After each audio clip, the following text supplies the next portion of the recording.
What's going on? My name is Eric. I'm here in the Texas market. I buy properties, get them renovated, and then rent them out. So I do the buy and hold strategy. I'm not into the fix and flip and wholesaling. And that's what I teach people here today is about the buy and hold strategy. Let's get right into this video. So what I'm going to talk about is 4 misconceptions about real estate investing. Okay, so we hear this all the time, especially from people that sometimes just don't know enough about real estate. So I'm here to talk about it, the misconceptions, and clear some things up. So number one misconception about real estate investing is that it's a nightmare. People think that getting into real estate can be a bad thing, and it can be if you don't take the time out to learn the game of real estate, if you don't take the time out to get the understandings and how it works, if you don't get a coach to help you along the way and ask questions as you run into obstacles, because it will happen. So as long as you don't know, and get informed, then yeah, it can be a bad thing. So take the time out to learn before you actually start getting into the game of real estate.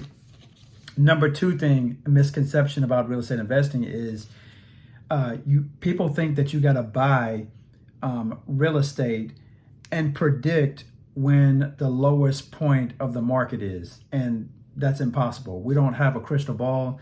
There's no way you're going to be able to predict the down market and when it's at its cheapest point as far as prices, as far as the homes and the interest rates. You'll never be able to predict it. So why take the time out to do it? The name of the game is buying properties below market value, no matter what the market is. So that's how I go into this. This is how I've been successful and still be able to buy properties no matter what the economy does. So even if the interest rates are a little bit high, there's still methods that I do to be able to combat that. And then later on, all you have to do is refinance it. So this is exactly what I do. But again, you'll never be able to time the market and be able to buy properties at the lowest point. It just doesn't work like that. So when is the best time to buy? Anytime is a time to buy real estate.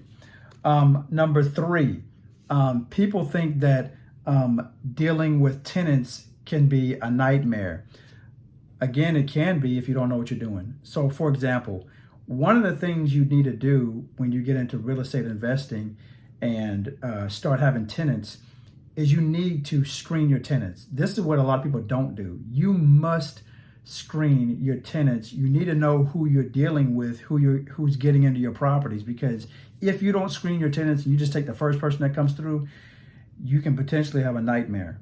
And I've had that before because I didn't understand. But when you screen your tenants, some of the things you need to do, you need to do a background check on them, okay? See if they have any criminal background records or anything like that. See if they have any court pending cases against them. You need to check their job or their employment history, how long they've been there, who they work for, and how much they make. Credit background check. You need to check to see what kind of credit they have. If they're not paying their credit cards, do you think they're going to pay you? So these are some of the things you need to check. And one more, which is really important, is their current landlord. If they're renting out a property right now, get in touch with the current landlord to find out how are they as a tenant. Have they been paying on time? These are things, all you got to do is take the time out to research, and it could save you massive headache later on. So you don't have to worry about that later. And then also number 4,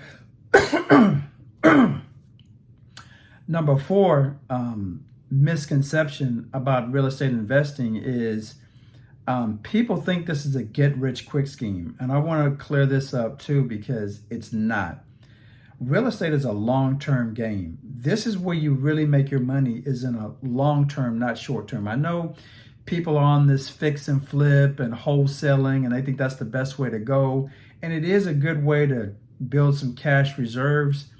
But for long-term and longevity and to build wealth, when you can hold on to these properties like I do and many, many others do, that's where you build wealth. And that's the name of the game. So real estate truly is a long-term game. It's not a short-term game by no stretch of the word. And when I say long term, you're going to get passive income, you get tax write offs, you get depreciation, you get appreciation because they go up in value. You could pull the equity out, go get more deals. There's so many things that you can do. And just to confirm what I said, all you have to do is Google real estate investors, or better yet, Google how do most millionaires make their money, and you'll see it's the buy and hold strategy through real estate. It's not crypto, it's not stocks, it's not mutual funds. It's through real estate, the buy and hold strategy, long term. So hopefully you liked this video. Hopefully it brought you some value. If you liked it, please do me a favor, share it, subscribe, smash that like button, and also you can hit the notification bell. See you on the next video.